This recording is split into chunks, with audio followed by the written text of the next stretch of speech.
everybody. It is Monday. Let us take a look outside because it's cloudy, it's humid, and it is going to be a busy week for our weather team. It is 12 p.m. Welcome to 13 News at noon. Rob Ellis is here with me. I'm Felicia Lawrence, and it's a Monday. It is a Monday. It kind of has a look of a Monday outside with the clouds that are in place. It is a bit on the humid side, but it really depends on where you are. In fact, our producer, we were talking earlier, and she's like, it's kind of a weird humid outside. And I was like, yeah, it is, because different locations have higher humidity, and that's going to play into our rain chances. Let me show you where we are temperature-wise.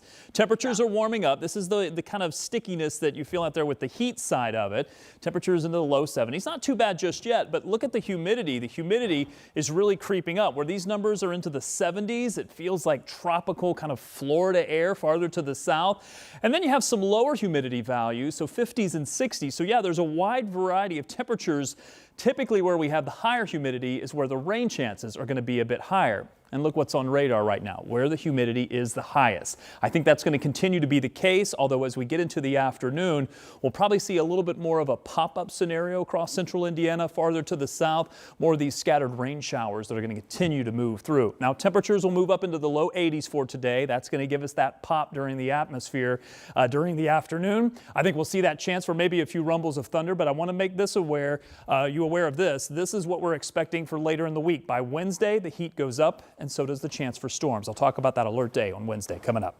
Thanks so much, Rob. And this afternoon, we are working to learn more about a weekend arrest in downtown Indy that has now gone viral. IMPD is addressing that video that shows officers tackling and hitting the man they were trying to arrest. And we do have a warning that some of this might be hard to watch. Listen in.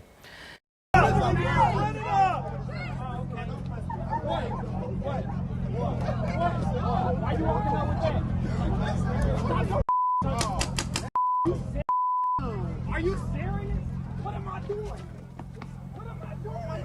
So you see the man in white shorts confront another man before an IMPD officer walks up and then shoots several high-pressured rounds at the man. Another angle shows an officer punching the man several times while trying to place him in handcuffs. And then video also shows a gun drop from the man's pants. Police later confirmed that he was armed with a firearm. 13 News spoke to witnesses who claim the man arrested was not part of an initial fight that happened prior to what was caught on camera. Now, IMPD is releasing a statement this Sunday afternoon, I should say. They released the statement, and it says that officers were responding to multiple disturbances and then preventing fights from escalating.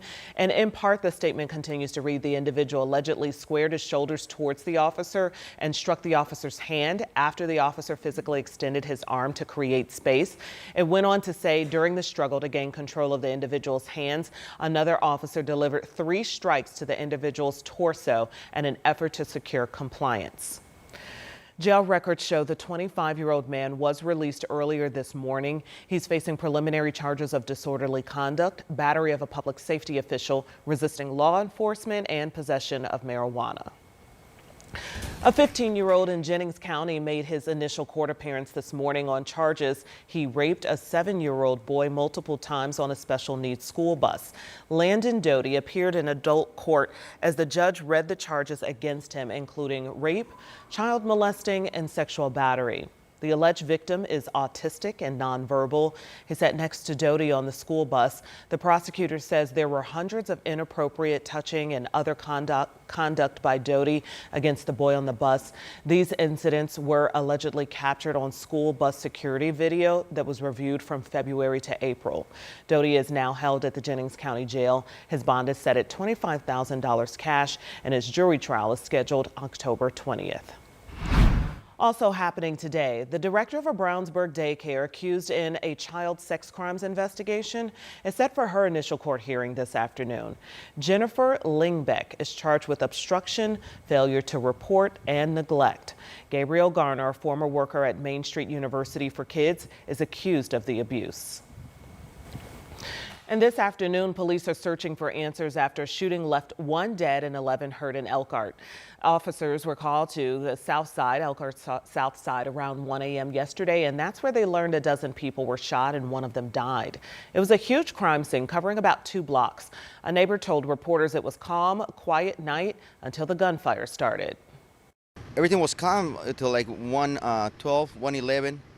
I just hear one shot. I was right there in my porch just watching and enjoying the night.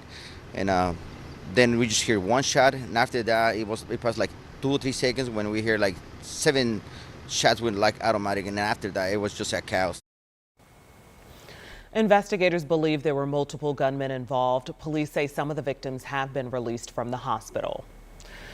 Police in Evansville say one person is dead and several others injured after a shooting yesterday morning at a large house party. They say as people were leaving the party around 12:30, that's when someone fired shots. Now, besides those hit by gunfire, investigators say another person was hurt after being hit by a car. Witnesses told investigators there was more than one shooter. So far, though, no arrests. And in Kokomo, a shooting Saturday night left a 17-year-old dead. Police found 2 people shot south of Studebaker Park around 10:20. The 17-year-old died at the hospital. A female victim had a minor injury and refused treatment. Police say the park was crowded Saturday night for an annual motorcycle event.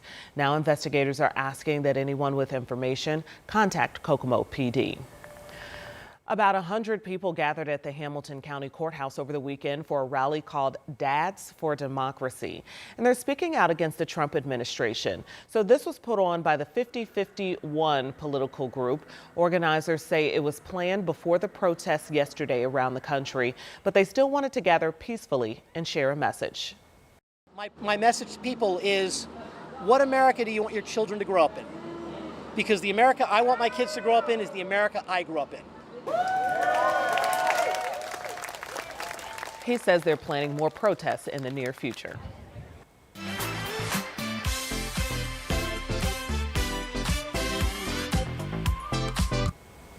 Well, the city went all out this weekend for Pride, and yesterday, Indy Pride Weekend celebrated a popular event for families on Monument Circle. Celebration on the Circle features a community stage for performers and activists, plus food and craft vendors. Organizers say it is all to show the true meaning behind Pride and give everyone a chance to feel welcome.